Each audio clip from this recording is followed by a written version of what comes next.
I still remember that night like a scar that never fades. The wind cut through my jacket like a knife, and the snow fell so heavily I could barely see the front porch. I had forgotten my keys inside, and when I knocked on the door, no one came. At first, I thought she might be asleep, or maybe wearing headphones while watching TV. But after the fifth knock, I started to get uneasy. My wife, Clara, had texted earlier saying she was feeling unwell and wanted to stay in.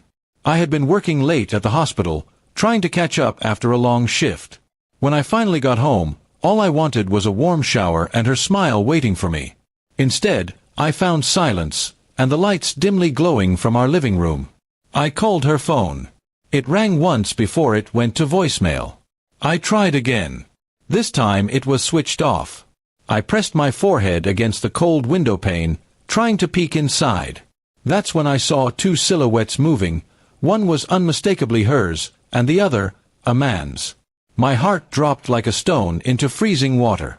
For a moment, I thought I might be imagining things. Maybe she had a friend over, or maybe her brother stopped by. But then, I saw her reach for his arm and laugh softly. It was the kind of laugh she used to give me, warm, gentle, full of affection. My breath fogged up the glass as I stood there, frozen in disbelief. I knocked again, harder this time. No answer. I could hear faint murmurs from inside, but the sound of the TV suddenly grew louder. She had turned up the volume. My hand started shaking, not just from the cold, but from the betrayal settling into my chest like ice. Minutes turned to hours. I sat on the porch, numb and silent. The snow piled up around me as if the world itself was burying me alive. My phone battery was dying, but I couldn't bring myself to leave. It wasn't just a locked door keeping me out.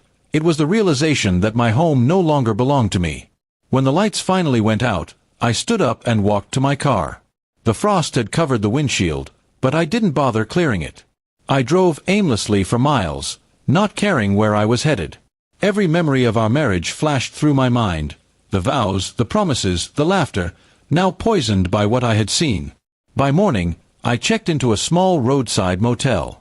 My phone buzzed with messages from Clara, all saying the same thing: "Where are you? Why didn't you come home? I can explain." I didn't reply.